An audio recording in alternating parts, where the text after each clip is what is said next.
Bonjour à toutes et à tous, je suis Sophie de la Vigerie et je suis très heureuse de vous retrouver pour cette nouvelle lune du 18 juin 2023 qui va se vivre dans le signe des Gémeaux sur le 26e degré du signe des Gémeaux.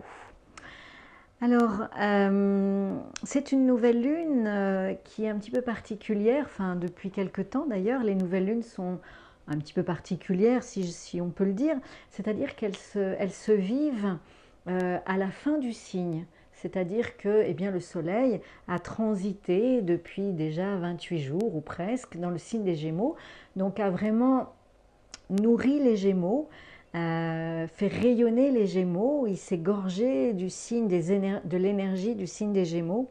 Et puis, eh bien, au moment de la nouvelle lune, il va transmettre ce soleil à la lune l'information que la lune va répercuter pendant 28 jours tout autour du zodiaque. Donc là, eh bien, notre nouvelle lune, elle est dans le signe des Gémeaux. Et elle a comme particularité, c'est d'être au carré, donc en tension, avec la planète Neptune qui est dans le signe des Poissons.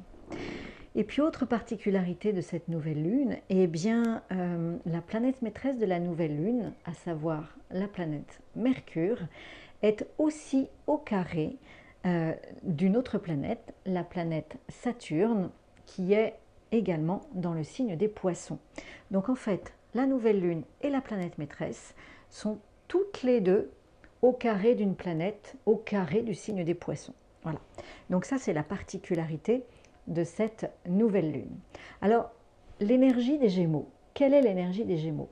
Donc l'énergie des Gémeaux est une énergie pleine de vie, très curieuse, très légère, euh, avec une mobilité très rapide, une grande mobilité, une mobilité très rapide, puisque l'objectif est d'expérimenter au maximum tout ce qu'on peut, se faire de l'expérience pour acquérir un savoir, probablement une compétence, pour plus tard que ça devienne une connaissance à partir du moment où on l'aura intégrée à l'intérieur de nous. Parce que c'est ça, l'objectif quand même du signe des Gémeaux, c'est d'ouvrir au maximum son champ d'expérience, son vécu, sa mise en lien avec les autres, pour acquérir du savoir et le transformer en connaissance dès l'instant où toutes ces expériences auront profité d'une prise de conscience et auront été intégrées à l'intérieur de nous. Donc, il est important eh bien, de mettre de la conscience sur toutes les expériences que nous faisons. Alors, le signe des Gémeaux, l'ombre des Gémeaux, eh bien, ce serait la dispersion. On court partout, dans tous les sens, on discute avec tout le monde, et puis, eh bien, on n'en fait rien de tout ça. On met aucune conscience, on n'en tire aucune expérience. Et du coup, on se disperse et on dilapide son énergie. Or, le signe des Gémeaux, il nous apprend à travers toutes ces expériences, eh bien, choisir celles qui sont justes pour nous, qui résonnent profondément pour nous, et nous permet eh bien, d'aller vraiment toucher la résonance en profondeur pour raviver notre mémoire et notre connaissance. Donc c'est une belle démarche et je trouve que c'est intéressant que cette nouvelle lune soit à la fin du signe des Gémeaux, et c'est encore plus intéressant de voir que cette nouvelle lune, elle est au carré de la planète Neptune. Alors qu'est-ce que ça veut dire, le carré à cette planète Neptune? Eh bien, Neptune en Poisson, c'est l'invisible, c'est l'irrationnel, c'est l'hypersensibilité, c'est le monde qui n'est pas, qui est tout sauf concret, qui se ressent, mais en tout cas qui n'est pas, qui est sans limite et qui n'est pas défini de façon rationnelle pour nous. Et donc du coup, comme c'est un monde où il n'y a pas de limite, où tout est possible, eh bien il est souvent, on s'accroche à des croyances, on s'accroche à des illusions, et parfois, eh bien, ces illusions et ces croyances font que on ne veut pas voir autre chose, et on finit par se mentir à soi-même. Et du coup, eh bien, c'est pas juste pour nous. On se perd dans ces illusions, on se perd dans ces croyances qui ne sont pas justes pour nous, et dans ces mensonges que nous nous faisons à nous-mêmes ou qu'on nous fait croire. Hein, voilà. Donc le carré, ce carré de la nouvelle lune avec le signe des poissons et Neptune dans le signe des poissons, eh bien, nous ramène quelque part à une réalité, parce que le signe des Gémeaux, c'est du concret, c'est du réel, et c'est du vécu, c'est de l'expérience. Et donc, ce carré nous permet de nous confronter à des situations d'illusions ou de croyances, et de faire le choix d'expérimenter ces situations, et de faire le choix de nous dire, est-ce que je la prends ou est-ce que je la prends pas, cette illusion? Est-ce que je la prends ou est-ce que je la prends pas, cette croyance? Est-ce qu'elle résonne à l'intérieur de moi? Est-ce qu'elle résonne sur mes zones d'ombre, sur mes ténèbres, comme le dirait Annick de Souzenel? Et de ce fait, est-ce que j'ai envie d'aller voir ce qu'il y a derrière? Et c'est pour cela que la lettre, le signe des Gémeaux, est en analogie avec la lettre Zayn, la 7e lettre de l'alphabet hébraïque, qui est une arme qui nous permet de trancher, de débroussailler nos ténèbres pour nous amener à notre essence, tout simplement, à notre terre-mère intérieure dont nous avons oublié en fait l'aspect divin pour beaucoup d'entre nous. Et eh bien cette confrontation avec ces illusions nous permet de nous souvenir, à travers la résonance de nos ténèbres, de nous souvenir du divin qui est en nous, et peut nous impulser pour aller à la rencontre de ce divin. Et en tout cas, le choix que nous allons faire, et le travail que nous allons faire avec la lettre Zayn pour trancher, pour débroussailler et aller à la source de notre divin, eh bien ma foi est très intéressant. Alors l'autre aspect, donc je vous ai nommé tout à l'heure, eh bien c'est le carré que fait la planète maîtresse de cette nouvelle lune, c'est-à-dire la planète Mercure, avec Saturne dans le signe des Poissons. Saturne, on en a déjà parlé, c'est un principe de réalité. C'est-à-dire qu'il va donner une forme à des choses qui sont invisibles. Et de ce fait, eh bien, nous allons pouvoir le voir cette forme, cet invisible qui prend une forme, et nous confronter à cette forme. Et parfois, c'est inattendu. Voilà. Donc ça veut dire que ce Saturne, eh bien, va dévoiler certaines illusions, certaines croyances, certains mensonges, et notre Mercure en face, eh bien, va devoir prendre ce qui est juste pour lui, et ben lui aussi se confronter à l'illusion, à la croyance qui est injuste, et au mensonge, et donc faire le choix d'intégrer l'information ou pas. Donc vous voyez, je trouve qu'il y a comme une réalité qui s'impose à nous, une prise de conscience qui s'impose à nous, et cette nouvelle lune nous dit, avec toute l'expérience qu'on a pu faire pendant ces 28 jours dans le signe des Gémeaux, nous dit, et alors, et là, après tout ça, est-ce que tu es OK pour trancher?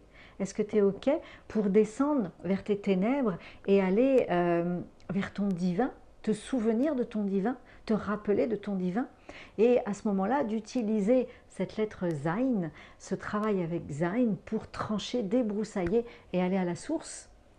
Donc je trouve ça, ma foi, très intéressant. Et le troisième point sur lequel je voudrais m'arrêter, il est un petit peu différent.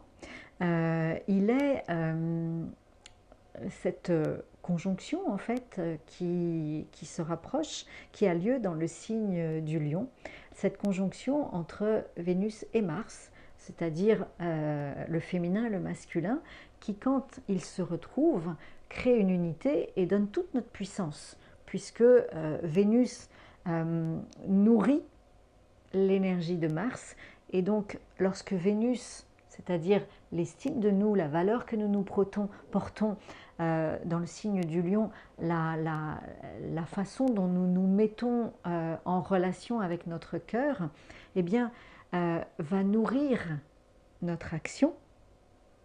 Et les actions que nous allons porter, ce seront des actions qui seront puissantes et qui seront en lien avec notre noblesse de cœur. Si nous ne travaillons pas sur cette unité Vénus-Mars, si nous n'avons pas d'estime de nous, si nous n'avons pas conscience de notre valeur, si dans nos relations la notion d'affectif n'est pas là, à ce moment-là, eh bien, l'action que nous allons avoir sera une action très égotique dans ce Mars-Vénus en Lion, une action très égotique. Et là où je veux en venir, c'est que 4 jours à peu près après cette nouvelle lune, la lune va se retrouver en conjonction avec Mars-Vénus dans le signe du Lion, et cette triple conjonction sera au carré d'Uranus dans le signe du Taureau. Donc ça peut être juste magnifique dans une prise de conscience, une ouverture d'un champ de conscience qui va vraiment nous ouvrir vers une noblesse de cœur, et nos actions seront nourries par cette noblesse de cœur. Ou bien, à l'inverse, ça peut nous mettre dans une réaction hyper égotique, hyper agressive, plutôt de guerrier, plutôt assez cassant, et ce sera moins agréable, on va dire, et il sera nécessaire de faire attention, car Uranus au carré de Mars, ça peut être un petit peu violent. Uranus en Taureau au carré de Mars peut être un peu violent. Si cet Uranus au carré de Mars est nourri par l'affectif, par le cœur qui est juste avec les valeurs de chacun chacune, à ce moment-là, ça peut être très très beau. On peut vraiment vivre des situations très très belles d'ouverture de champ de conscience, d'ouverture de cœur. Donc voilà, il y a d'autres aspects. Il me semblait important de parler de ces 3 aspects pour cette nouvelle lune qui peut être une nouvelle lune très belle. Tout dépend de là où nous en sommes. Voilà. Eh bien écoutez, comme d'habitude, comme à chaque vidéo Astro-Encore, je vais vous parler maintenant de l'analogie avec les lettres hébraïques, l'analogie entre lettres hébraïques, signes et planètes astrologiques. Alors pour nous aider à intégrer les énergies puissantes de cette nouvelle lune, eh bien j'ai choisi les gestuels méditatifs inspirés de la Théima de 2 lettres hébraïques. La première est la lettre Beit sur des calligraphies de Franck Laloux, qui est en analogie avec la lune. Alors vous avez bien compris que eh bien, cette nouvelle lune, elle n'est pas anodine, et qu'il me paraît intéressant de permettre à la lune de véhiculer la juste information, la juste prise de conscience à travers ce carré nouvelle lune et nouvelle lune Neptune. Et donc du coup, cette lettre B est en analogie avec la lune, prend toute son importance. Pourquoi? La lettre B est la 2e lettre de l'alphabet hébraïque, et elle nous parle de notre maison d'incarnation, notre maison sur terre qui est notre corps. Et cette lettre Beit nous parle de stabilité, de cette maison dans laquelle nous allons pouvoir être vraiment dans notre intimité et comme une maman avec son enfant, eh bien, lorsque cette maman est maternelle et protectrice, le petit enfant peut travailler sa sécurité intérieure, tout simplement parce qu'il peut aller vers sa maman et exprimer, déverser toutes ses émotions pour que sa maman le rassure et l'aide à transformer ses émotions en force et non se laisser noyer par ses émotions. Eh bien, cette lettre bête, c'est notre sécurité intérieure, c'est cette lettre qui peut nous apporter, qui est là pour nous apporter notre sécurité intérieure. Et elle nous parle d'ancrage avec ces deux piliers. Et puis, elle nous parle de nos murs, de nos membranes qui délimitent notre intériorité et l'extérieur. Et il est important que nous ayons conscience qu'il y a vraiment une zone protégée à l'intérieur de nous qui demande qu'à être en vie, vivante. Et cette vivance, eh bien, nous allons l'amener en faisant descendre, en nous reliant avec le monde d'en haut et le monde d'en bas. C'est lorsque nous allons accueillir le monde d'en haut et le monde d'en bas qui vont se retrouver ensemble que nous allons pouvoir vraiment accueillir toutes nos émotions, toutes nos peurs et les transformer en rayonnement, en force et en sécurité intérieure. Donc je trouve que c'est hyper intéressant, enfin pour moi c'est hyper intéressant de travailler cette lettre bête à l'occasion de cette nouvelle lune en association, en complémentarité avec la lettre Zayin, septième lettre de l'alphabet hébraïque, en analogie avec le signe des Gémeaux.